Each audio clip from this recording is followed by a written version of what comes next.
Dueling Dialogues is brought to you by our affiliates at IX Web Hosting. Click the banner on the rightleftchronicles.com to get up to 40% off your first year of the best hosting on the planet. Today's episode of Dueling Dialogue is brought to you by Saucy Eva. GMA's marinade is coming soon to a plate near you to gourmetize your meats and proteins. Coming to you from that once-forgotten artery that pulses through the center of the continental United States and into the heart of the Ozarks, Grace Matthews. Looking in from the northern border, our Canadian friend, along with his countrymen feeling the effects of U.S. political issues, Connor Murphy. Welcome to Dueling Dialogues, episode 16. I'm Connor Murphy with Grace Matthews, all the way in Springfield, Missouri. Hi, Grace. How are you doing today? Great. How's everything up north? Great. Sun's out, shining, and it's warming up. It got cool last night. Heard the furnace kick in for the first time this year, which was kind of sad. Oh, my goodness. Actually, it's now hot here. Oh, it's hotter than Hades. We've waited all summer for it to be hot. Well, one's on the left, one's on the right. Oh, my goodness. Oh, my goodness. It's craziness. It's craziness. We've just swapped sides, that's all. Yes. I sort of feel like this is a repeat of what, 10 days ago? Where there's like a hurricane and an earthquake at the same time. Yeah, there was a few nasty things again in the news. This earthquake in Mexico is just horrible. Yeah, for sure. I mean, they just found a little girl buried in the bottom of a school. Oh, she no. was yelling for help. Thank goodness they got her. Wow. But it's so hot there, and this earthquake was 7.1. You know, our thoughts and prayers go out to them. Puerto Rico, as an island, is now completely without power. There is no power on Puerto Rico. Oh, wow. So, but I do have a little bit of breaking news. Okay. The boxer, Jake Lamotta, inspiration for Raging Bull, has died at age 95. Oh, how sad. Wow. Speaking of Hurricane Maria, it made landfall as a Cat 4 in Puerto Rico. And like I said, no longer is there any electricity on the islands. Right. And probably not going to be some for quite some time, too. I don't know what they're going to do. You know, they are bankrupt.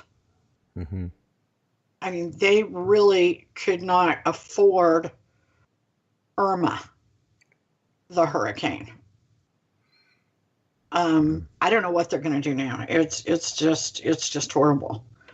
A lot of Puerto Ricans, because of the situation on the island before hurricanes, have migrated to Florida. That it really speaks to a lot of the influx in population. Over the last decade, Florida's population has grown by about 12 million.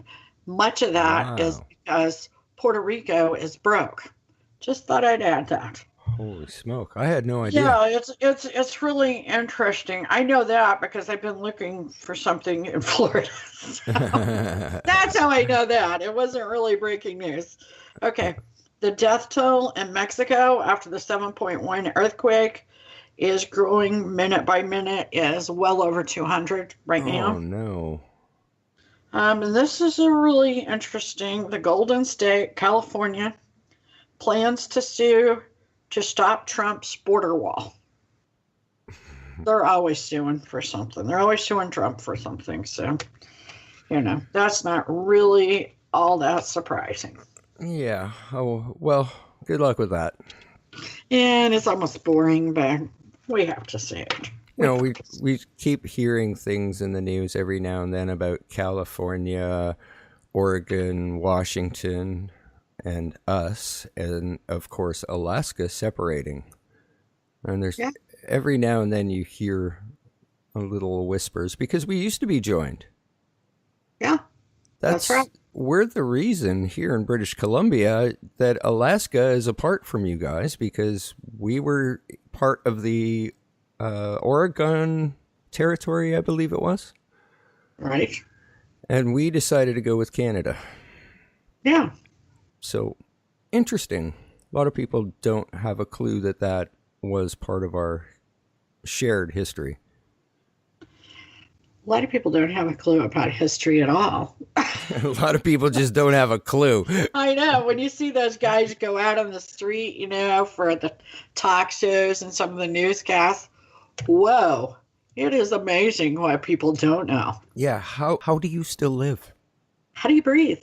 Do you forget to breathe? How are you still here? Yeah. I don't know. I just have never been that oblivious. We digress. And maybe they're happier. Yeah, we do digress. Sort of. I don't know. Today, it's all about political leakers, those damn backstabbers. Okay, so not the leakers that would go out and buy Depends. Oh, not those leakers. No, not those leakers. I don't know. There might be some of those leakers within these leakers. I don't know. Okay. Oh, I'll bet money on that, Grace. I'll bet money on it. I haven't checked their panties, okay? Yeah. So let's be honest. Okay. Leakers are backstabbers. Every time I hear about government leakers, I think of the song by the OJs. Backstabbers. Okay? Okay. Just bear with me for a moment, okay? Just indulge me. All right. Because in my mind's eye, I can see President Trump and Secretary of State Rex Tillerson, kind of like they were in Saudi Arabia during the sword dance. Two overweight older men shifting their weight, swaying side to side to the beat. Pretending it's dancing, and after a few minutes, the initial embarrassment tames, so they lift their arms as if they are learning to walk for the first time. Their torsos begin to move, still swaying to the music. They begin to smile and take a couple of steps. It's what they do. Imagine they start awkwardly singing, using some of the lyrics of the OJs, Backstabbers. First, President Trump takes the lead. All the time they want to take your place, Backstabbers. Oh no, there's Hillary. She smiles in your face. Now all you fellows who really care, then it's all you fellows who better beware. Watch out, Putin. A few of your buddies, they sure look shady. Like Kim Jong Un, blades are long, clenched tight in their fists, aiming straight at your back. And I don't think they'll miss. It's what they do. They smile in your face. All the time they want to take your place. The backstabbers. Oh no, it's James Comey. I can't get all these visits from my friends. What they're doing to me. They come to the White House again and again and again. What can I do to get on the right track? I wish they would take some of these knives off my back. Stop it, Robert Mueller. They smile in your face. All the time they want to take your place. The backstabbers. They're watching you. Susan Rice, low down, dirty. What they do, they smile in your face. Then Rex comes in and takes over. Mr. President, smiling faces, sometimes tell lies. Backstabbers, they smile in your face. And we don't need no low down, dirty bastards. They're backstabbers. Bravo. I'm not sure I wanted that picture in my head. Oh. It's great though, isn't it? Oh yes. I wish I had that editing ability. I would have that turned out before next podcast episode. Okay, in all seriousness, if you work for any branch of government in the United States of America or Canada, and you are a leaker, take a good look at your smiling face, because you are nothing more than a low-life backstabber. You can join Judas Benedict Arnold, betrayers, traitors, backstabbers, leakers, they're all synonymous with defectors, which is a form of treason. Who are these backstabbing leakers? Are they Obama holdovers that are potentially part of a shadow government made up of dissidents loyal to the previous administration? Or are they part of an egotistical, competitive power play by Trump's people? So far, the biggest leaker seems to be former FBI Director James Comey, along with former NSA advisor Susan Rice. She, of course, is the serial unmasker. So let's talk James Comey and Susan Rice. How many government documents did James Comey take with him when he was fired from his post as FBI director? According to Judicial Watch, President Tom Fenton, the former FBI director, confirmed the leaks himself. Comey admitted he often created notes after his meetings with President Trump. Comey also admitted that after he left the FBI, he sent some notes to his friend, Columbia Law School professor Daniel Richman, for the purpose of leaking them to the press. It is the belief of many that the professor eventually gave them to the FBI. However, did he give originals or copies? We just don't know. Judicial Watch's Tom Fenton argued on June 14th of 2017 to acting director Andrew McCain, these memoranda were created by Mr. Comey while serving as FBI director, were written on his FBI laptop. In fact, he doesn't say that here, but written in the Suburban owned by the FBI and concerned official government business. As such, they indisputably are records subject to the Federal Records Act. Fenton continues, as you may be aware, the Federal Records Act imposes a direct responsibility on you to take steps to recover any records unlawfully removed from the FBI. Even after Comey's memo was leaked or read to the New York Times, the FBI refused to release the memoranda. So ultimately, Tom Fenton and the Judicial Watch filed a FOIA, a Freedom of Information Act request. It was ignored, leading them to file suit. Tom Fenton said that we have to sue in federal court to get a document that was read to a reporter at the New York Times is a scandal. This Comey memo should be released forthright, and frankly, the president can and should order its immediate release. All of this for a memo that was already read, already uncovered. A leak Comey claimed by design was to get independent counsel appointed to investigate the Trump team. Why did he need to leak? Why didn't he bring the issue to the DOJ or the acting FBI director? Why is it okay that he leaked government documents?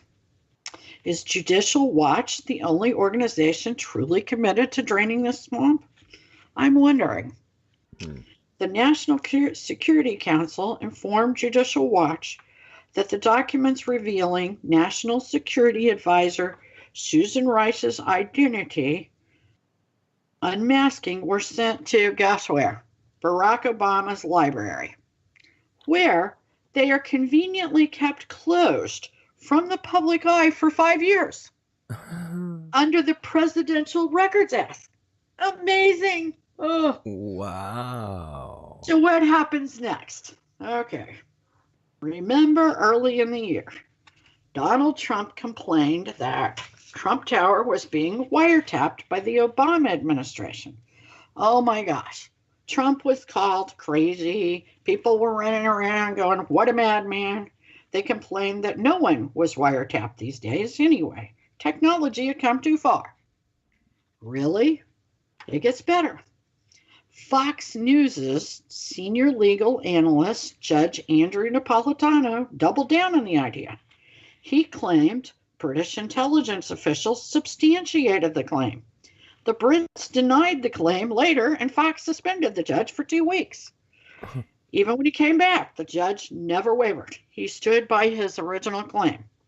Now, here we are 6 months later, and we learned that President Trump and Judge Andrew Napolitano were exactly right. Will there be any apologies? Geez, they probably won't even receive an acknowledgement. According to the New York Times, on one early July morning, former Trump campaign manager Paul J. Manafort was in bed when federal agents picked the locks at his Virginia home and raided the premises for documents. They were looking for proof of offshore bank accounts. This was on the heels of what was described as an offer for a cooperative interview by Mr. Manafort. The New York Times claims Special Counsel Robert S. Mueller III followed the search with a promise to indict Manafort. I'm wondering what has provoked such aggression. I mean, could we possibly get some information here? According to reports, U.S. officials began surveilling Paul Manafort before and after the 2016 election. The warrant was obtained under the Federal Intelligence Surveillance Act, FISA. I am told it is very easy to get a FISA warrant. Paul Manafort has a business office and apartment in, guess where? Trump's Manhattan Tower. Wow. Is this vindication for Trump and Napolitano? Dinesh D'Souza tweeted, "So Obama was wiretapping at real Donald Trump. After all, once again, Trump is right and the media hyenas proved to be wrong. So exactly who did Susan Rice unmask? Was it President Trump or other members of the Trump family or team? And if it was routine, why did she send them to the Obama library to be sealed for 5 years?" Surely no one is ignorant enough to believe they would have actually asked for a warrant to surveil Trump himself. No, they would get someone else in the building that had access to Trump. For criminal purposes, it's almost a perfect political crime, and likely no one will pay the price. Still, the mainstream media is screaming, no vindication for Trump, since Obama did not personally request the tap, as if he would, especially on paper. Ha ha. And the warrant was not specifically for Trump. Again, as if it would be. Ha ha. It's what they do. Smiling faces sometimes tell lies. That is mind-blowing. Yeah. Yeah. I mean, Trump, honestly, Trump has come up with such crazy stuff from time to time. It's almost like the boy that cried wolf. It is, but usually it plays out. It's kind of like Dinesh D'Souza said. He says these things, we treat them as if they're crazy, and then guess what? Nothing happens. They end up being true later. Yeah, and nothing happens. So, and then why? By the time, like 6 months later, well, you're always wanting to talk about conspiracy theories. Mm-hmm. And, sometimes I roll my eyes because I don't, it scares me. But there is a theory out there that there is a shadow government that is not just Democrats, not just former Obama people, but also some Republicans. Never did I really understand or believe that till I started looking into this situation. And I'm not so sure. Okay, you mentioned Judicial Watch a few times. That is where the information came from? Yes. Okay. Yes, it is. And they truly are, although they are a conservative group, they truly want to get at the truth, and they have for many, many years. I really think that Tom Fenton just wants the truth. That's why you saw or heard in there that he said, come on, Trump, you could demand some of this stuff be released that they're holding back from us. Why don't you demand that it be released? I do believe, and I don't really like to pitch somebody on our broadcast that much, but Judicial Watch truly does want to get to the truth. They're doing the right thing. They're doing the right thing, and they hit a roadblock every time they turn around. But I think that they are coming on to what some people are defining as a shadow government. That's really just in the formation. It's maybe a little further along than chatting about it, but nothing like a full coup. But it is beginning to be a little spooky. Well, I can't honestly think of another theory. I mean, these people are clearly breaking the law and getting away with it, and nothing is happening. So there is something going on there. I would have to, as a journalist, as an investigative reporter, I would have to look further into that. Well, and you got to look. You've got Republicans everywhere that could take these people down. You've got a Republican-controlled Congress, a Republican-controlled Senate, a Republican-controlled DOJ's office. You now have the FBI. They're supposed to remain, not partisan. But you now have one of Trump's choices in. You do have, ultimately, we're not there yet, but a Supreme Court that is weighted by conservatives now.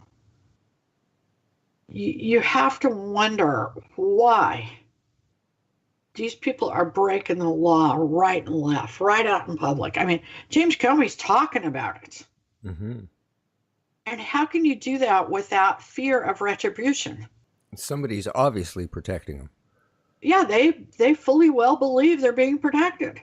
And the Republicans are behaving as if the Democrats are in power. They're acting like they did when Obama was president and he had the Senate and the House. It is absolutely bizarre. And you've got these dissident Republicans like John McCain that are absolutely not just non-supportive of Trump, but actually going against him.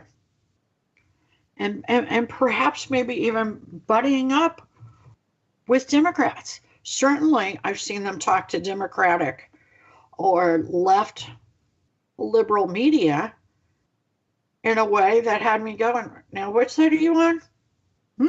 Yeah. So it's the establishment sticking together. Okay, it's kind of like we brought it up before, Independence Day, the aliens come down and the whole world has got a single purpose, in defeating the aliens. It's like the establishment now has a single purpose, and it is to defeat this populist, nationalist, some believe he's a nationalist, businessman that was elected into office and is not part of the establishment. So they have a common enemy. Right. And this could be detrimental not only for the United States, but for the world.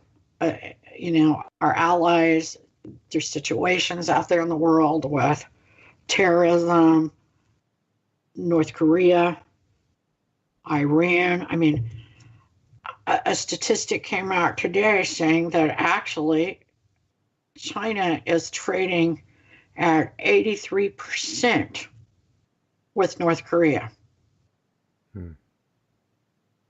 Are you kidding me? They have been buying 83% of the goods that North Korea has been selling. Wow. Oh, they're really our buds, huh? So those things, if we're at war in DC among one another, those things could be disastrous for us and our allies. Absolutely. Because we are the power. Well, as many questions as some of this answers, I think it raises even more questions. It does. It does. It's not something we'll let rest on the table. No, I definitely agree with you there. And like I said, when I thought about this and looked into it, seriously, I mean, I kind of made it a joke, but all I could see is these backstabbers. I mean, it doesn't matter how you feel about Trump. Trump is in an office that is bigger than the person who serves, always bigger than the person it serves. Yeah. And it is frightening. And I'm not sure who you can trust. No, me neither. There's reports today that while he was giving his speech to the UN, that General Kelly was making faces. Well, that's so ridiculous because really General Kelly would have read the speech before he gave it, but if he was perturbed at something in the speech, could he please just, not do anything? Yeah. Are you kidding me? I thought it was an amazing speech. I really thought him calling Kim Jong Un a rocket man was appropriate. Hilarious. That was hilarious. But the other side, the Dems are all upset about this. All upset about the rocket man, just like he was taunting him. I don't think so. I think you need to let the guy know we're serious. I mean, clearly he developed all of these weapons under the Obama administration. When Hillary was Secretary of State, she was passing out our damn uranium to Russia. What'd she think they were going to do with it? I mean, we don't know about what, Russia has provided North Korea with some supplies. I kind of think that North Korea and Iran, as far as the nukes go, are kind of buddies. I kind of think that's their bond. Absolutely. But it's awful. And we've got rioting in the streets. We have got, all sorts of dysfunction. And to have disrespect for the office of the presidency, this really isn't a good time. No, which brings me right back to shadow government. And I think we have to talk about that in future, make that the focus. I think that's in the near future. Yeah, very near. Very near, we have a scheduled guest tomorrow, Friday. Yes. Sean Smith is going to be joining us on the program, our first guest, and Sean is an expert on bullying. Absolutely, and I think that will be great. And I think we'll follow that show early next week with shadow government. Sounds I mean, it's always, you never know, because something else can happen in the meantime. So, but I think that's kind of the plan. Yeah, sounds good to me. Because it seemed a little too conspiracy theory for me, but I don't think so. Well, there seems to be some evidence there. Exactly. And things being hidden that we got to look further into. So stay tuned. Stay tuned, everybody. Yep. Ain't no backstabbers here. I agree with you. I agree with you there. And we don't always agree, but life's a journey and we're all in this together. Thanks for listening. Godspeed, Connor. Godspeed to all of our friends out there. Godspeed, everybody. Thanks for listening. Dueling Dialogues is brought to you by our affiliates at IX Web Hosting. Click the banner on the rightleftchronicles.com to get up to 40% off your first year of the best hosting on the planet. Today's episode of Dueling Dialogue is brought to you by Saucy Eva. GMA's marinade is coming soon to a plate near you to gourmetize your meats and proteins.